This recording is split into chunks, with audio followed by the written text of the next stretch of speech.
नमस्कार, live cities के night bulletin दिन भर बिहार में आपका स्वागत है। खबरों की शुरुआत करेंगे, लेकिन उससे पहले एक नजर डालते हैं आज की सुर्खियों पर।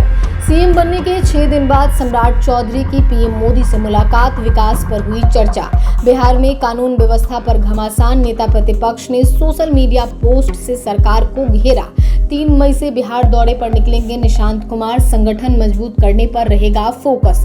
जदयू विधायक दल के नेता बने श्रवण कुमार, विधानसभा ने जारी किया नोटिफिकेशन। सीएम सम्राट चौधरी का बड़ा एक्शन, हड़ताल अवधि को अवकाश मानकर सभी राजस्व कर्मियों की बहाली। महिला आरक्षण बिल पर कांग्रेस का हमला, परिसीमन को बताया राजनीतिक खेल।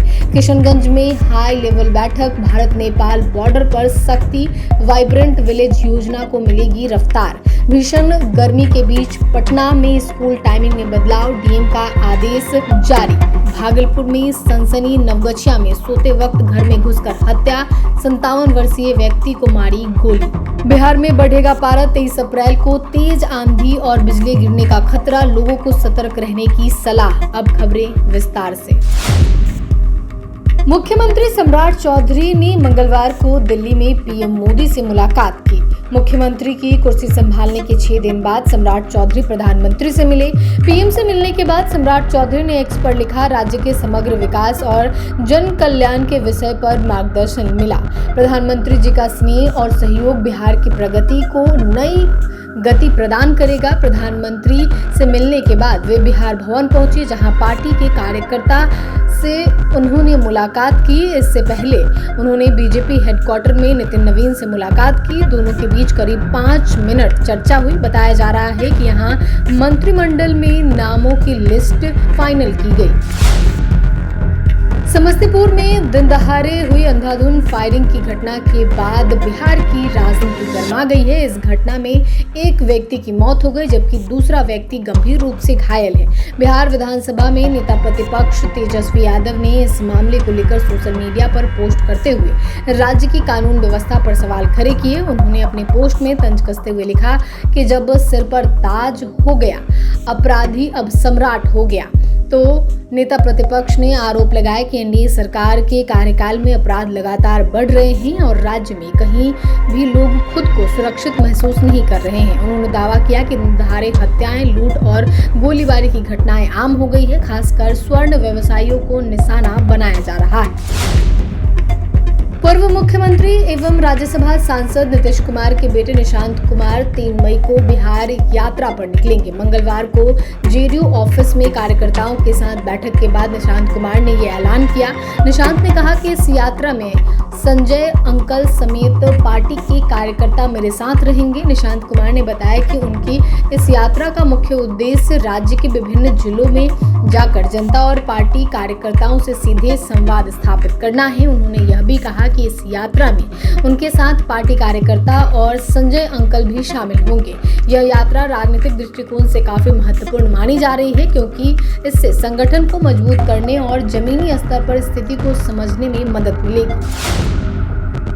जेडीयू के वरिष्ठ नेता और नालंदा से विधायक श्रवण कुमार को पार्टी ने विधायक दल का नेता चुना है। पूर्व मुख्यमंत्री नीतीश कुमार की मंजूरी के बाद उनके नाम को विधानसभा भेजा गया, जिसके बाद विधानसभा की ओर से आधिकारिक नोटिफिकेशन जारी कर दिया गया।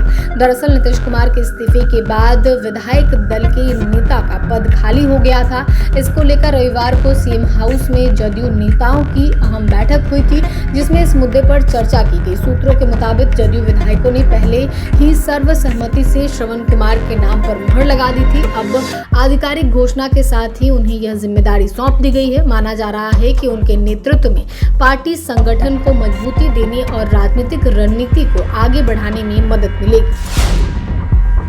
बिहार के मुख्यमंत्री सम्राट चौधरी ने बड़ा प्रशासनिक फैसला लेते हुए 234 निलंबित राजस्व पदाधिकारियों को बहाल कर दिया है।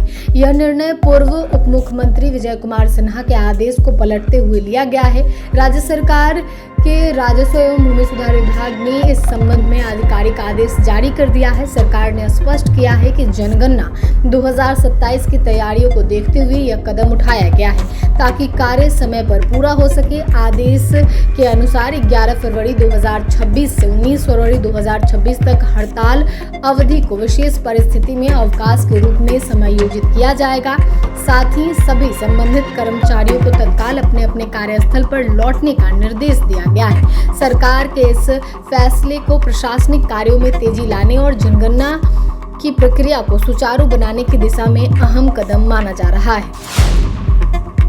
महिला आरक्षण बिल और परिसीमन को लेकर कांग्रेस ने केंद्र सरकार पर तीखा हमला बोला है। बिहार प्रदेश कांग्रेस कमेटी के अध्यक्ष राजेश राम ने आरोप लगाया कि महिला आरक्षण बिल को आगे करके परिसीमन का राजनीति खेला जा रहा है। उन्होंने कहा कि प्रधानमंत्री इस बिल को लेकर देश में भ्रम की स्थिति पैदा की, जबकि यह बिल पहले कांग्रेस के नेतृत्व में सोनिया गांधी जी के ड्रीम प्रोजेक्ट के रूप में मजबूती से उठाया गया था। राजेश राम ने प्रधानमंत्री से सवाल करते हुए कहा कि यदि सरकार सच में महिलाओं को सशक्त बनाना चाहती है तो उसे अपनी नीयत साफ करनी चाहिए। उन्होंने यह भी कहा कि प्रधानमंत्री को उदाहरण पेश करते हुए किसी महिला को शीर्ष पद पर अवसर देना चाहिए। कांग्रेस नेता के इस बयान के बाद महिला आरक्षण और परिसीमन को लेकर राजनीतिक बहस और तेज हो गई है, जिसमें सत्ता पक्ष और विपक्ष आमने सामने आ गए हैं। किशनगंज में मुख्य सचिव प्रत्यय अमृत की अध्यक्षता में भारत नेपाल सीमा को लेकर उच्च स्तरीय बैठक हुई, जिसमें डीजीपी सहित कई वरिष्ठ अधिकारी मौजूद रहे। बैठक में सीमा सुरक्षा, तस्करी पर रोक और अवैध गतिविधियों की निगरानी मजबूत करने पर चर्चा की गई। साथ ही वाइब्रेंट विलेज योजना के तहत सीमावर्ती 22 गांवों के विकास को गति देने पर जोर दिया गया। अधिकारियों ने बताया कि बॉर्डर पिलरों का सर्वे कर उन्हें जीपीएस तकनीक से चिन्हित किया जाएगा, जिससे सीमा विवाद कम होगा। मुख्य सचिव 2 मई को दिल्ली में केंद्रीय गृह मंत्री के साथ बैठक में इन बिंदुओं को रखेंगे। प्रशासन का मानना है कि इन कदमों से सीमावर्ती क्षेत्रों में सुरक्षा और विकास दोनों को मजबूती मिलेगी। साथ ही संवेदनशील इलाकों में निगरानी और समन्वय बढ़ाने की रणनीति भी तैयार की गई है। पटना में लगातार बढ़ती भीषण गर्मी और दोपहर के समय पड़ रही तेज धूप को देखते हुए जिला दंडाधिकारी ने बड़ा प्रशासनिक आदेश जारी किया है, जिसके तहत जिले के सभी निजी और सरकारी विद्यालयों में कक्षा 5 तक प्री और आंगनबाड़ी केंद्र सहित शैक्षणिक गतिविधियों पर 11:30 बजे के बाद तथा कक्षा 8 तक की कक्षाओं को 12:30 बजे के बाद रोक लगा दी गई है, ताकि बच्चों के स्वास्थ्य और जीवन पर पड़ने वाले प्रतिकूल प्रभाव से बचा जा सके। जारी आदेश में विद्यालय प्रबंधन को निर्देश दिया गया है कि वे निर्धारित समय के अनुसार अपनी गतिविधियों को पुनर्निर्धारित करें। साथ ही यह भी स्पष्ट किया गया है कि यह आदेश 22 अप्रैल से 25 अप्रैल 2026 तक प्रभावी रहेगा, जिससे 21 अप्रैल 2026 को जिला प्रशासन की ओर से औपचारिक रूप से लागू किया गया। भागलपुर के नौगछिया अनुमंडल के खरीक थाना क्षेत्र के लतीपुर गांव में मंगलवार देर रात एक सनसनीखेज हत्या की वारदात सामने आई, जहां अज्ञात अपराधियों ने घर में घुसकर 57 वर्षीय प्रकाश मंडल को गोली मार दी, जिससे उनकी मौके पर ही मौत हो गई। बताया जा रहा है कि घटना के समय परिवार के सभी सदस्य घर में सो रहे थे, तभी करीब 12 बजे बदमाशों ने वारदात को अंजाम दिया, जिससे पूरे घर में अफरा तफरी मच गई। परिजनों के अनुसार करीब 1 साल पहले हुए किसी विवाद को लेकर रंजिश में इस हत्या की आशंका जताई जा रही है। हालांकि अभी तक अपराधियों की पहचान नहीं हो पाई है। घटना के बाद परिवार में कोहराम मच गया है। वहीं गांव में दहशत और आक्रोश का माहौल है। सूचना मिलते ही पुलिस मौके पर पहुंची, शव को पोस्टमार्टम के लिए भेजा गया और मामले की जांच शुरू कर दी गई। साथ ही आरोपियों की गिरफ्तारी के लिए लगातार छापेमारी की जा रही है। बिहार में मंगलवार 21 अप्रैल को मौसम में कोई बड़ा बदलाव देखने को नहीं मिल रहा है, लेकिन तापमान में हल्की बढ़ोतरी के कारण गर्मी का असर बढ़ने लगा है। वहीं भारत मौसम विभाग आईएमडी के अनुसार 22 अप्रैल से 25 अप्रैल तक मौसम अपेक्षाकृत स्थिर बना रहेगा। हालांकि इस दौरान उमस और अस्थिरता लोगों को परेशान कर सकती है। इस बीच 23 अप्रैल को मौसम अचानक करवट ले सकता है और तेज आंधी आने की संभावना जताई गई है, जिसमें हवा की रफ्तार 50 से 60 किलोमीटर प्रति घंटे तक पहुंच सकती है और झोंके में यह 70 किलोमीटर प्रति घंटे तक भी जा सकती है, जिससे पेड़ों और कमजोर ढांचों को नुकसान होने की आशंका है। ऐसे में मौसम विभाग ने लोगों को घर के अंदर रहने, पेड़ों और बिजली के खंभों से दूरी बनाए रखने तथा खुले स्थान पर सतर्क रहने की सलाह दी है।